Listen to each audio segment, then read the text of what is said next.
Welcome everybody to my podcast, Big Little Small Talk.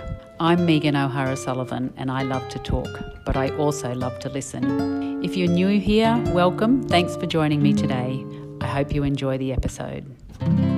Thanks for joining me today on Big Little Small Talk. My name's Megan O'Hara-Sullivan and we have a fellow called Mark O'Brien, not Marco Bryan, but Mark O'Brien. He's famous for lots of things, and it was a bit hard doing my stalking / research for him because there's so many Mark O'Briens, but welcome to Big Little Small Talk, Mark. Thank you, Megan. It's lovely to be here. Thank you. Now, would it be fair to say you're one of the fighting O'Briens? Oh, I think, yeah, probably. I'm not sure we refer to ourselves that way, but I think there's been a bit of that from time to time, yeah. The things that I could find out, and I'm sure there's many, many more, but we'll start off with the Mayor of Merway, the Labor candidate for Warrego in 2020, the band, the Containers for Change, the Grants Commission, the Queensland Drought Commissioner, and I thought he's not the State Wild Dog Commissioner and an accountant and all of that, but I think all of that's true, isn't it? Yeah, it is. And much more. There's a little bit more. What I do want to start with, though, which I am fascinated by this story, because you, of course, are part of the O'Briens who started the Defiance Flour Mill. Sure, yeah, So yeah. tell me And I'm about very that. proud of that. My great-grandmother was I think from what I know about her, was a feisty Irish lass. And through circumstances of religion and so forth, when they came to this part of Australia from Ireland, she had a business, a trading business that sold produce, primary production produce primarily. And in fact, they lived at a place that their house was called Milltown, which is where, in Neil Street, where McCafferty's bus terminal used to be. So she had a produce store, and if my memory serves, 9, 10, 11 children. But there was a problem with particularly Catholic wheat farmers being able to sell their wheat to the established flour mill of the day, and they preferred not to buy wheat from the Catholics. So she would, but of course couldn't pay what the millers would pay. So the story is that eventually she built what was called the Defiance Flour Mill in defiance of the system. She must have been one of the original fighting I think O'Briens. so. When you ask, now that's the story that I have heard through the family, and I like it. So yeah. So I read that they called it Defiance because the other factory was called, the mill was called Dominion, and it was in defiance of not using that mill. Is that correct?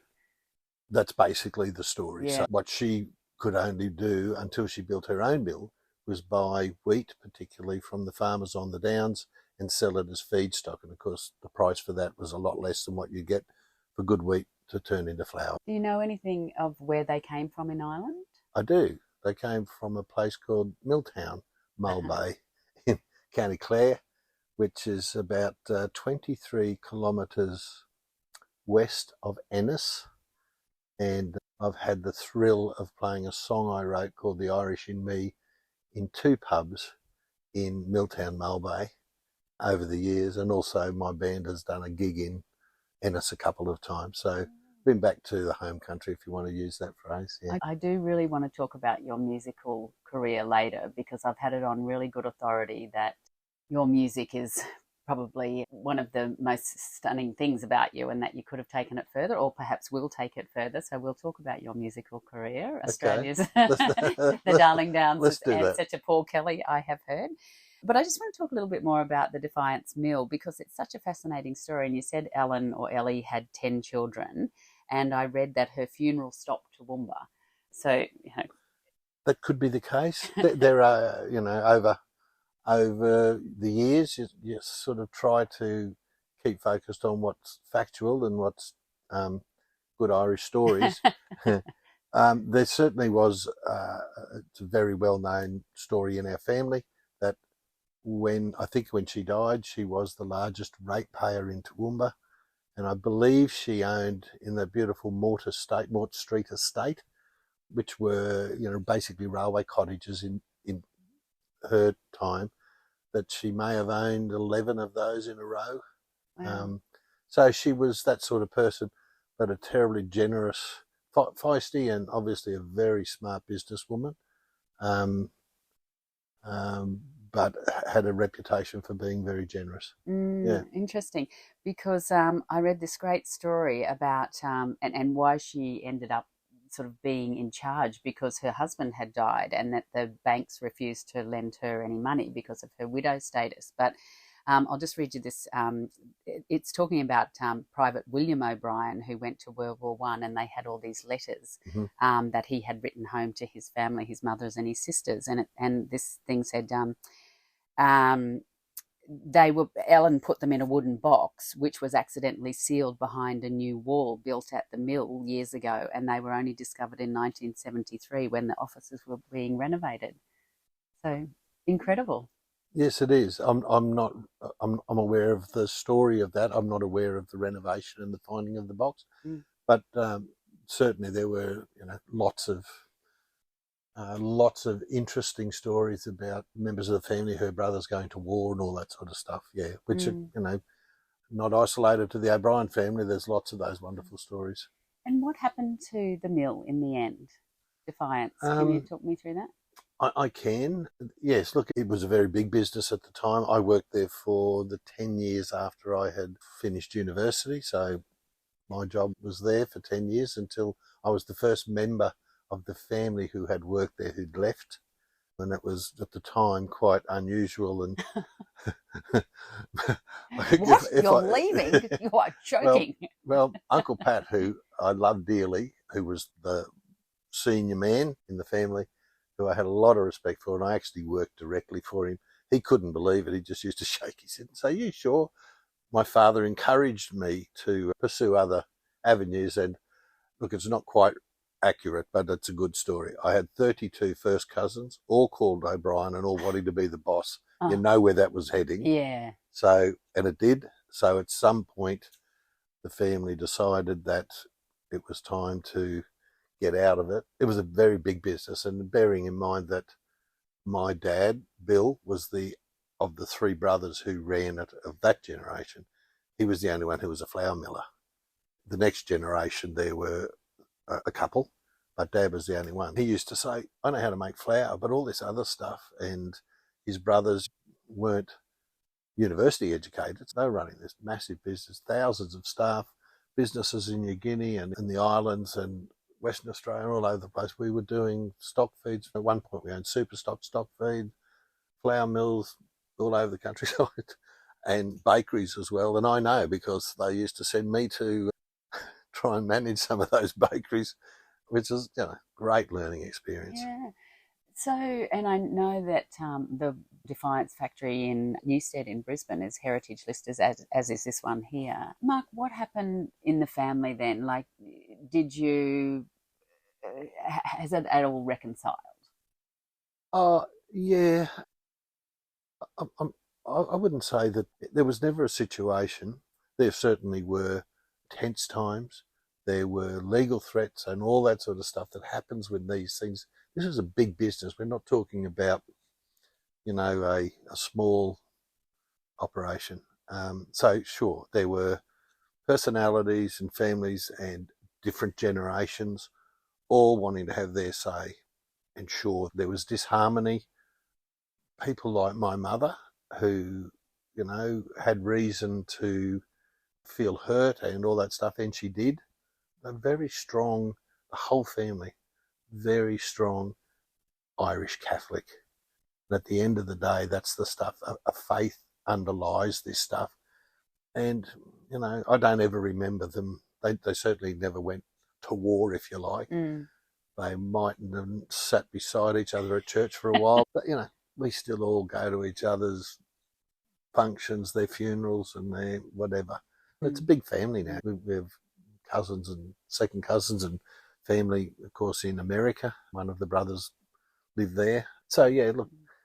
So you said that you were university educated, so you went and did accountancy, is that right? Interesting story of Oh, Megan. that's what we're here for. I went to the DDIAE, as it was in those days, and had no idea what I wanted to do. But if there was an assumption in my mind anyway that you'd just go and work at the mill, as we called it. So I went out to the uni, and on first day I went to the business school.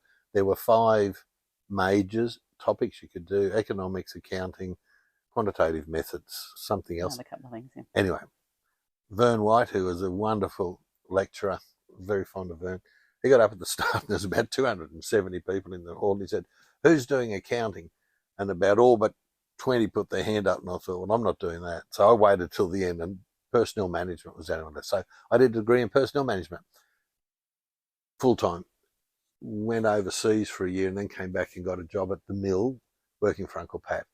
But I did a lot of work in the accounting department, but I wasn't paid what the accountants got paid, even though I did that work. And I went to a wonderful fella who was the only non-O'Brien director of the company for a long time, and a man I had a lot of respect for professionally, a great guy. Malcolm Hoey was his name. Anyway, I said to Malcolm one day, "How come I don't get paid?" He said, "Well, you're not an accountant," because he was an accountant, and it's terribly important to be professionally. Chartered accountant, no less. Mm-hmm. Exactly. Mm-hmm. So I said, "But I do the work." He said, "Doesn't matter, because, it's a professional thing." So I went and did the accounting degree at night while 2 children were born and all that stuff. It took me about 3 years to get it done. I didn't tell him. When I got my certificate, I went into his desk and I put it on his desk and I said, "Now you pay me what the accountants get paid." So that's why I did accounting. And he was a great teacher. I want that acknowledged. Yeah.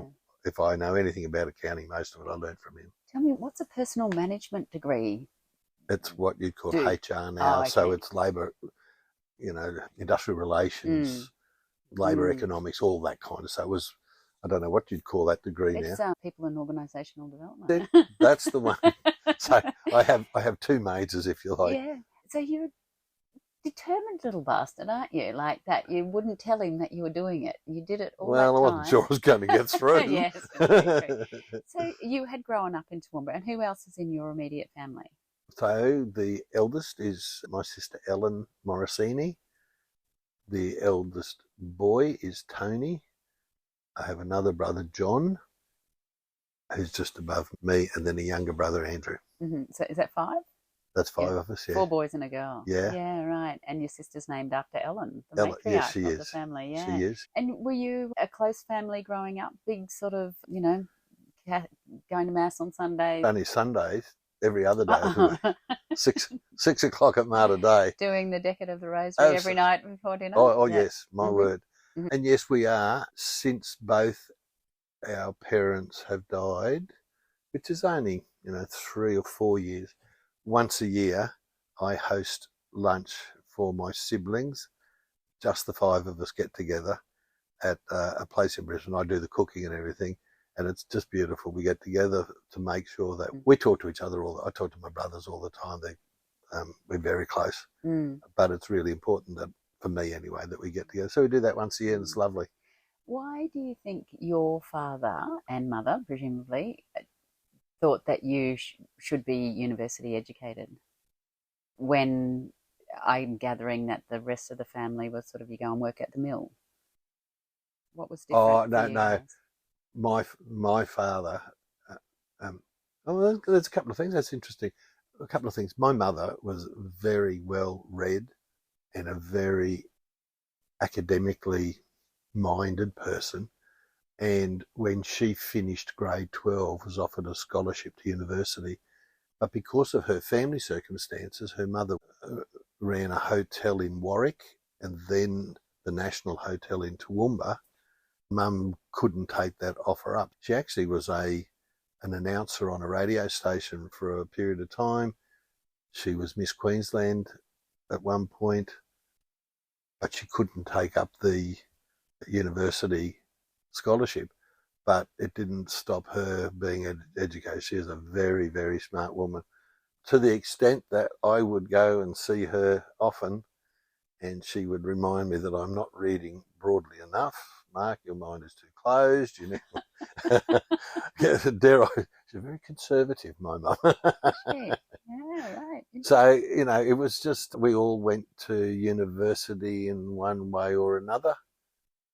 But my dad particularly, he always would say, you know, you've got to go and get educated. And I think he felt, he wasn't down about it, but he said, I've only done grade 12.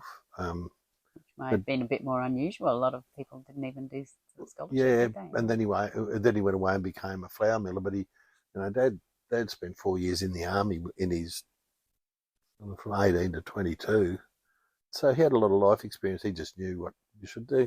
But they didn't push us into it. It was like, oh, what? You go to university. And they were wonderful, provided the opportunity for us to do it. That was the main thing. I'll just remind the listeners that they're on 102.7 FM and we're on Big Little Small Talk, and we're talking to Mark O'Brien, who is also an OA? AO? AM. AM. Yeah. You said you decided you have done your research. I do like to do a little bit of research. You were going to leave the mill. So, Uncle Pat said, boy, what are you doing? Yeah. Crazy. So what did you do? So my wife and I and our two very little children went to Charleville to go into business with her sister and her sister's husband, and he was an international accountant, to get a more relaxed lifestyle, and bought the business off my wife's family. It was one of the old style department stores. So it was McDonald and Easts of the West. Yeah. Right. So we had ladies, fashion. Manchester had a toy world. We had a furniture shop. We laid carpet. We had men's shoes and clothes, all that sort of stuff. Yeah. So we went out to Charleville, and it was just the most wonderful thing to do. Great place for children to grow up. What was it called? Pall Mall or Paul Mall, depending on. It's like the Siggies, isn't it? Well, it's the Siggies, but also Monopoly. Monopoly. But in Western Queensland, it was known as Pall Mall. What did you take to that lifestyle? You sound terrible. Like oh, really? To the business, but I couldn't stand the business because I had been in manufacturing all my life, and then to go out there to a retail shop. So you spent the summer standing in the doorway looking up a street with nobody in it, thinking, hell, it's hot out there. I'm just going to stay in here under the air conditioner. And so I only lasted doing that for 12 months. And I said to the other three partners in the business, this is no good for me. I'll have to do something else. So I went and found, in those days, every little town had a cordial works that made soft drinks. So the four of us bought what was known then as Wheeler's Cordials, which used to be Campbell's Cordials. We bought that, and I took over and ran that, and then it became not only a little soft drink show, but I developed it into a food service place. So we sold packaging and chemicals and frozen foods and soft drinks, all sorts of stuff. And were you spending your time travelling throughout the West, sort of trying to get people on board, or is that not really your role? Yeah. Oh, so Saturday mornings, I would often remember. There's a juice called Orchie, and I was the Orchie distributor, but we manufactured the Orchie. We'd buy the concentrate and put it into bottles. Saturday mornings, my job was to go, because it was cheaper to buy the unlabelled bottles and lots of labels and put them through a labelling machine than to buy them labelled. So my job on Saturday mornings, I'd go down to the depot and get stacks of these carts and just put them through. I used to think Dad would be really proud of all that money he spent getting me educated, and here I am putting labels on Orchie bottles. But for example, every second Friday I would drive from Charleville to Thargomindah with a whole heap of stuff on the back of the truck and deliver it and sell it, and then I'd get back to Eulo as best I could, stay the night there, and then come home the next day.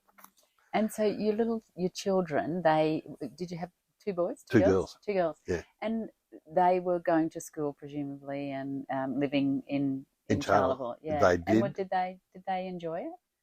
Oh, they loved it. Well, they also had, so my wife's sister and her husband, who were our business partners, they had two sets of twins that were about the same age. Yeah. So there were 6 kids. So they went to primary school together, and then all the girls went away to St Ursula's in Toowoomba for boarding school. Yeah. Mark, what year did you decide that you were going to go into local government, and why? The answer is very simple. In 1990, Charleville had a massive flood that became seen around the world. And it was when the army had to come in and we all lived in tents out at the airport for quite some time. Our business, Pall Mall, was the big financial loser because no one had any insurance for that stuff. My brother-in-law at the time and business partner, we were sitting on the steps of Pall Mall and we were both seriously in debt.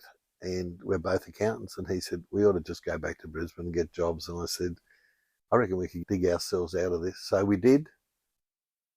And over the next 14 years, Charleville had another 3 floods, not as bad.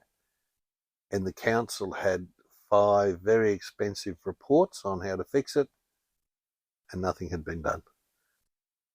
2004, at the council election, I couldn't take it anymore. I thought, I can't stand these floods. It's very disruptive. So I just said to the community, if you want flood mitigation, vote for me, and we will work. One of those 5 projects surely has got to be the answer. And that's about the extent of it. I didn't know how it worked. So you ran for mayor? So I ran for mayor. Yeah. I'm presuming that the reason that one of the 5 measures hadn't been done would have been money. So what was your position there? The reason was that there was always going to be some people who would lose out because it was a levy, or was it going to be a levy bank, or what was it going to be? Or we're going to pick everyone up and shift it, all that stuff. There were going to be losers. So what happened was, and I didn't know this when I got elected because I wasn't sure that I'd get elected. I got elected. And we just had a look at those proposals, and one of them was a standout, and it was build a levy bank. There were 6 properties on the western side who would be affected badly by that. So we went and saw the 6 and said, we'll give you, you've got 20 acres here, we'll give you 20 acres further up the Adavale Road, shift you, do all of that sort of stuff. Not one of them took us up. They've stayed where they are, and one bloke's built a levee around his own little property and he doesn't get flooded. And so we built the levee bank. And I found out, Megan, really quickly that, look, I'm just using round numbers, but say Merway Shire budget in those days, let's say it was an average budget of 30 to 40 million a year. 3 million of it came from the ratepayers. All the rest came from the state and federal government. Yeah. So I worked out in 5 minutes. My job actually is to work with the state and feds about stuff. So advocate. So tell me about how you found being in that position after being a relatively private person, I would imagine. I love that community. I had a real affection for it, and a seriously emotional investment in the place. I loved it. The people in those small communities, and my experiences in Charleville, but it happens in lots of them, the people are just fantastic. So when things like floods happen, we all band together. We know that story in Australia, and I thought I might be able to contribute here. So I did. I was very fortunate. I had 2 really wonderful things happen to me. The first was my younger brother Andrew, who I mentioned before, had been the CEO of Mount Isa City Council, and the neighbouring council to him had a CEO and before I got elected, and he thought highly of him. So I got elected, and on the night I got elected, I rang my brother and I said, what do I do now? And he said, get yourself a good CEO. Now, the council had already started a process of trying to find a CEO, which was the classic one of, let's go to the LGAQ and get someone who's perhaps shouldn't, So what had happened to the existing CEO? He was going to retire anyway. He's a lovely fellow. I still know, a lovely bloke. But I went and saw him and I said, Trev, I'm running for mayor, and if I get elected, it'd be really good if you want to retire, you retire, because we'll find somebody else. And he said, if you get elected, which you won't, that'll be great. He said, I'll go. He said, I'm happy to go. So we didn't have to, and it was more a case of personality, particularly in those small communities. The mayor and the CEO got to be joined at the hip. If I could just finish my story, 2 things. My younger brother, and he said a couple of really wise things to me. He said, just remember, the wisdom of the community is out in the street, not inside the council chambers. Well, I thought, holy smoke, okay. And he'd been around a bit, Mount Isa. He'd actually worked at Toowoomba City Council. And then he put me in contact with this guy who had been the CEO at Winton and at Boulia. And I went and met him at the Brisbane airport, and he and I got on like a house on fire. And it was the best decision I made. He came and stayed with me the whole time. It was great. Would challenge me privately on lots of stuff. For what it's worth, you might appreciate this. He arrives in Charleville. I'm the brand new mayor, and I pick him up at the airport. I said, what do you want to do? He said, take me to the dump and then take me to the cemetery. And I said, oh, okay. So we're driving along and had a look at the dump. He said, wow, this is neat and tight. That's good. Then we go to the cemetery. And I said, what's this about? And he said, a community that has a clean dump and respects its dead is a good community. He said, this is a good community. So between him and my brother giving me those sorts of broad bits of advice, I was able to respond to the community. But I was lucky. I got elected on the basis I'd do something about the flood mitigation. I did that, and after 8 years, I sort of was going to go back and hide in the drapery. Yeah. But you didn't, because you thought you might run then in the 2020 state election for Warrego. Well, what was the decision-making process behind that? Well, let's go back then. So I finished as the mayor in 2012. I was happy to go back and do what I was doing, but I was really aware that, and during that period, I had been involved with what was then known as the NRM body out there, which is now called Southern Queensland Landscapes. But anyway, I was the chair of that while I was the mayor. I was concerned that because we were in such a safe National Party LNP seat out there, and as you would know, 90% of the time Queensland has Labor governments. So I thought, oh, well, I can't win this seat, but what I'd like to do is challenge the status quo. So I ran as an independent in 2012. During that term, I didn't win, obviously, but it was at the end of that state government period that the Premier rang me and said, I'd like you to run for Warrego for the Labor Party. And I said, well, I'm not even a member of the Labor Party. He said, well, I'd like you to join now. And I'd worked with her a lot and was fond of her. I'd had the premiers that I had dealt with were Peter Beattie, Anna Bligh and Anastasia. And I found them all to be really genuine, great folk. So she asked me, I said, oh, I need to think about this. So I thought about it and I said, yeah, okay, I'll do that. So I did that for 3 times.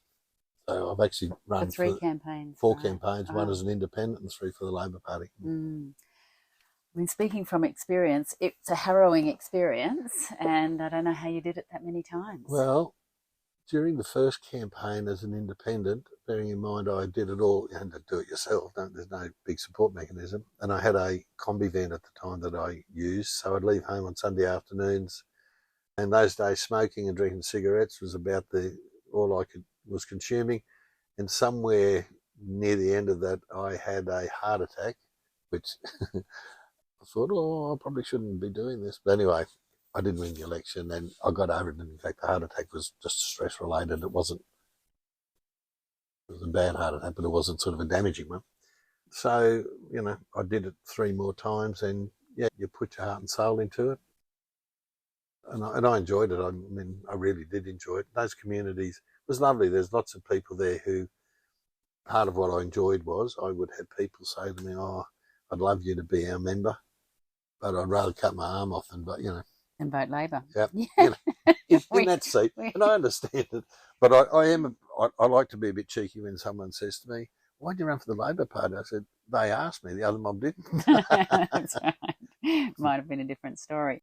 We're on Big Little Small Talk. We're talking to Mark O'Brien. We're hearing about his career in politics, but we're going to now go on to your other roles. Now, what do you do when you're the Drought Commissioner? The Drought Commissioner came out of a role that I had as the Wild Dog Fence Commissioner. That's right, the State Wild Dog Commissioner. Yeah. I'm sorry to say it with a smile in my voice, but it's just... Well, the reason is that when I was chair of Southern Queensland Landscapes, the Charleville area one, I was very fortunate that the fellow who was the general manager of that, a really good fellow who'd been in DPI, his name's Neil Judd, and he and I spent a lot of time together, and he was a sheep and wool extension officer. And we kept talking about how the wool industry works and blah, blah, blah. And of course, in lots of local government conferences and meetings, everyone's saying we need new industries in the West. And I worked out, we've got an industry, it's called the wool industry, that employs lots of people. And we've got all the land of that. What's the problem with that industry? It turns out it was wild dogs. How do we fix that? Fencing. I got a young guy a really smart economist who happened to live in Charleville, worked for us at the NRM body. And I said, work out for me what size you need to do fencing. Long story short, I went to the government and said, we can fix this industry. We've just got to build fences. And they said, well, we've got the wild dog barrier fence. And I said, well, number one, it doesn't work all the time and it doesn't end anywhere. There's more dogs inside than outside, all those stories. So when that really got going, and to Anastasia's credit, because of her affection for the Labor Party in Barcaldine, what can we do for the sheep industry? So they would. Mark, what was going to be different with your proposed fencing that the wild dog fence didn't do? Okay, there were probably a couple of things. The first was that the graziers owned it, not the government. So they would be responsible for maintaining it. But also, it only went around a couple of properties. So the fence, the government-owned fence, doesn't go around anything. It just runs from A to B. Whereas this was groups of properties, and this young economist worked out, based on the land type, because the mulga lands are very different productivity-wise to, say, the Downs country up at Tambo. How many acres do you put in there? Let's get some properties together. Let's ask which graziers are prepared to put in half the money. If we could get half the money from the government, you put in the other half, but you maintain it, form little groups, and that's what they did. And so halfway through that process, it was probably a very smart political thing to do. The Premier said, I want to make you a wild dog barrier fence commissioner, and I'm going to get Vaughan Johnson, who was from the other side of politics, to also be one, because he was more from the Longreach area and I was from the southwest. And so Vaughan and I worked together. It was unpaid. We would just give advice, like, we would have a meeting every now and then, and we could ring the Premier up and say, this is good. That evolved. The fencing thing sort of ran its course, and there was lots of success out there. And then the drought was getting really bad, and she said, hey, you two, me and Vaughan again, she said, I'm going to make you drought commissioners. Forget the fence thing's finished, and now drought commissioners. So our job, again, unremunerated, was simply to talk to people out there, keep our ear to the ground, give government advice. And some of the advice that we gave was taken on board, and we were really impressed with how one of the big ones was the government provided lots of preparedness grants, which means when a drought is now declared, and I think I'm right here, when a drought is declared, there's no more government grants, there are loans. And you can only get them if you have done all the preparatory work, which is drought preparedness plans. So you can't go to the government anymore and ask for money if you haven't done the preparedness. And what have you done about building dams? What have you done about run pipes? What have you done? So that's really important now. So you actually get bang for buck now when graziers get money. So that was part of your, you sort of implemented that you had to have these preparedness plans? Sure. That's Wow. Vaughan and I. That's quite they were great. The department people were sensational. We would have a meeting with them every month on the phone. Sometimes they go for half an hour, sometimes they go for 4 hours. We would get one of the weather guys would update us on what the outlook is, not going to rain for another 6 months. So what should we do? How do we support these people? What do we do about small business in little communities that suffer just as much when there's a drought, because the farmers don't bring their motorbikes in to get serviced anymore? For the mechanic. You come into the drapery. Yeah. So They still drink Coca-Cola and milk. that's right. Yeah, that's right. And orchie, presumably, which is just as well for you. Look, with the little bit of time that I've got left, Mark, let's talk about your band called Ned and the Kellys. Is that the only band you've got, or are you splintering off into different things? No, that's the band that I play in. If any of them hear it referred to as my band, I will get reaction. So, right, yes, I'm with you, yes. I'm in a band called Ned and the Kellys. Yes, of course. Because I did read that you formed to do a flood benefit concert one time. Was that the story of the origin of it? It is. Somewhere in the 12 months after the 1990 flood. I had never played in a band before. I was a solo folkie, and there were other local musos who played in different bands. A long story short, a woman rang and said, it was about 12 months after the 19 flood, we need to take a day off and just sort of unwind a bit, and we'd like you to come and play some music at the back of a historic house for the community. I said, beautiful, I'll do that. I said, I'm not sure they're really into Bob Dylan, but anyway, no, she said, no, there are these 5 other blokes who you must play with, and we want Australian bush music. So I contacted, 6 of us got together and said, what Did the hell? Did you know these other guys? Well, I knew them, but not well. Like, they weren't my friends. One was a doctor, for heaven's sake. I didn't even know he played a band. I found out later he does. Anyway, so we got together, and so that's probably 1991, and we still play together. Right. So where do you play, and tell me about that? We don't play much now. We probably do formally 2 gigs a year. We get together at different times and play whenever we want to. But in the early days, the first 10 or 15 years, we would play a lot in Western Queensland, lots of functions. We were really lucky. We got to do support gigs for people like Paul Kelly, Mental as Anything, Leo Sayer, fantastic fellow, great doing concerts with him. So we've done support gigs with lots of those people and travelled, including 2 tours of Ireland that the boys insisted we do. And I said, how are we going to do that? And they said, oh, no, you do that. You manage. I'm the manager, you see, at the exorbitant percentage of 0. Oh, yes, all these unpaid roles. Yeah. You mentioned before that you played. Tell me the story about playing close to the Northern Ireland border. Okay. I wrote a song before we went called The Irish in Me, and it sort of was quite well received in Ireland, and it's sort of a story about my family.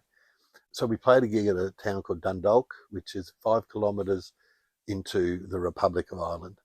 It was a great gig, and when it was over, an elderly gentleman came up and wanted to shout us all some Guinness, of course, which we sat down, and he said to me, the story of Dundalk is it's known locally as El Paso because during the Troubles, a lot of the IRA stuff would happen just across the border, and they'd come back over into the south around Dundalk, not necessarily in the town. But he said, we know they're out there hiding out in the bush.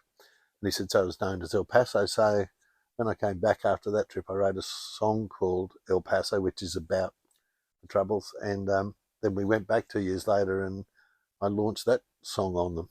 Mm-hmm. How did you organise gigs, and where did you stay? And I mean, what age are you at this stage? Aging.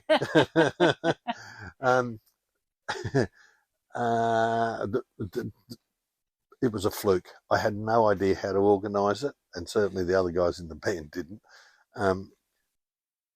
In desperation, I rang the Department of Trade in Canberra. And the guy answered the phone, and I said, mate, this is going to sound weird. I got a bush band, and we want to go to Ireland. And he said, this is your lucky day. He said, there's a fellow called Peter Baxter who has worked here for a couple of years, Irish guy. He said he finishes today, and he's going back to Ireland.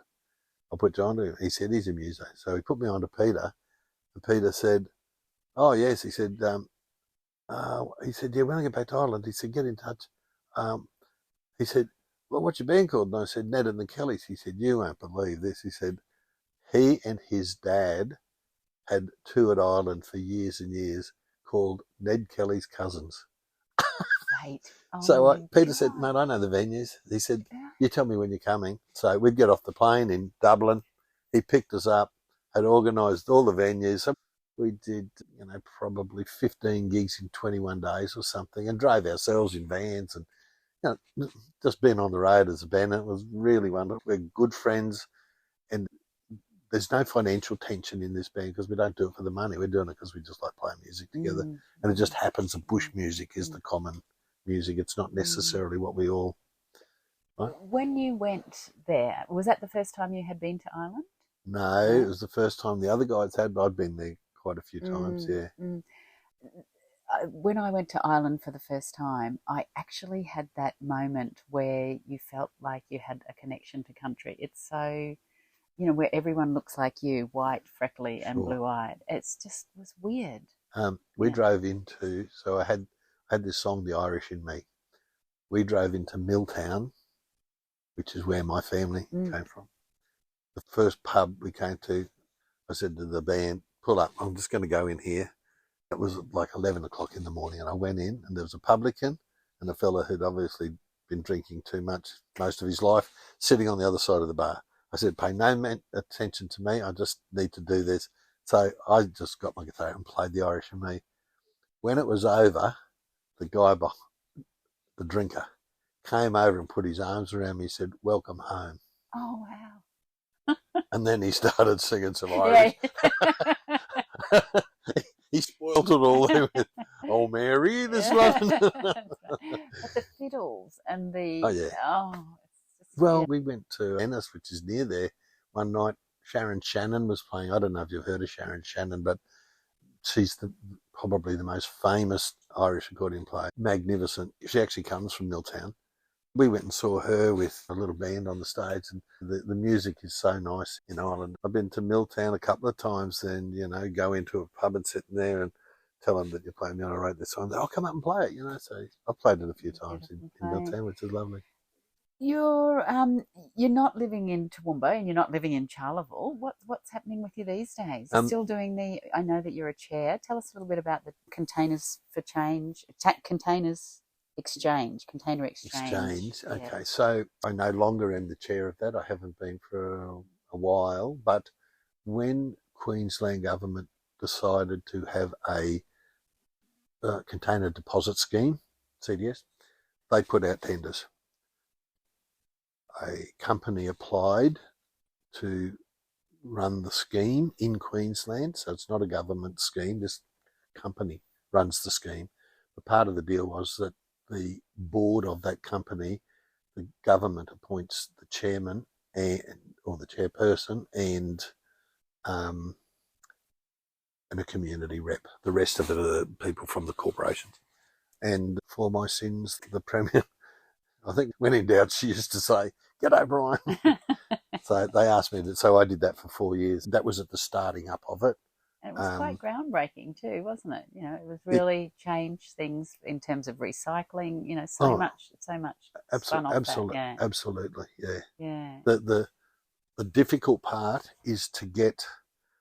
So in Queensland, it's still only running at about 67% containers being returned, and the difficulty is getting the rest of them. It is. You've still got lots of people who go, "There's too much trouble," and it's only 10 cents. Now, we looked at, what if you made it $2? Doesn't change it. Right. It's only one. I'm not interested. Okay, right. So that is the challenge, and it's been running in South Australia for nearly 45, 46 years, and they're still only at like 70%. Right. Yeah. But I mean, even the way that waste facilities were then designed and what volume they were going to have it just changed things dramatically. And then the product from the recycling and the innovation and the research that needed to come from that. Anyway, I am running out of time, unfortunately. Listeners will be very familiar with my last two questions. One of them, the first one is, well, if you're a good Irish boy, you might not have any love for the royal family. It doesn't have to be a British royal. Who's your favourite royal?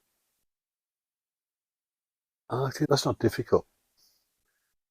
Curiously, I have had, in my early years growing up, of course, I was a rabid Republican and all that sort of stuff. But, in the last 40 years or so, I have really grown to respect Queen Elizabeth. That woman was alive for nearly half of the Commonwealth of Australia's existence. And I just always admired her. She always seemed to be respectful of other things, other people, other cultures in a real dignified sort of a way. And she had a lot of challenges with her own family, all the stuff that we all do. I admired her. I just thought, wow, it's got nothing to do with whether I think we ought to have. While she was alive, I'm quite happy for her to be there. I thought she was an outstanding leader. So you admired her sort of stoicism and her dignity. Yeah, her dignity. Yeah, under fire. Imagine the dinners that she had to sit through with people she really didn't want to sit beside. Isn't it notorious that Mugabe had dinner there once? People like that, and she smiled through them. Good on her. Anyway, I just thought she was admirable. Yes, for someone who has spent a lot of dinners doing, doing a lot of ceremony, that's for sure. My last question, of course, and as a music lover, you might find this hard. What is the song that can't keep you off the dance floor? Dancing, music might be two different things. Are you a dancing man? Oh, Megan. Depends on how many let me tell you the song that I really love about dancing. I just think Springsteen nailed it with Dancing in the Dark. And quite frankly, that is the only time I should be dancing. And only yesterday I saw a bit of a YouTube video that the Sex Pistols are touring again. Coming back to Australia. God. 2 or 3 of the original members are still in it. Johnny Rotten. And no, he won't. They won't bring the guy who's the lead singer now was sort of dancing, and I thought, yep, that's about my style. That's about how I go. So I'll do that dancing, but I'll do it Springsteen's Dancing in the Dark with the lights out, because it really shouldn't be seen in public. I don't think that that's true. I think that everyone can dance their own style, and it's the enjoyment that you're getting out of it, for sure. Yeah, absolutely. So Dancing in the Dark. All right. Mark, I think if there's anyone I've got to come back and do another session with, it'd have to be you. For now, we're going to have to say thank you, and thanks for all of your wonderful stories. There's so much more to your life that I know that I haven't even hardly scratched the surface. So sure. It's been a real pleasure to have you on Big Little Small Talk. It's been lovely to be here. Yeah. Thanks, Megan. That's it for this week. Thanks for joining me on Big Little Small Talk. I hope you can make the time to join me next week. If you've enjoyed this episode, please subscribe on your favourite podcast app.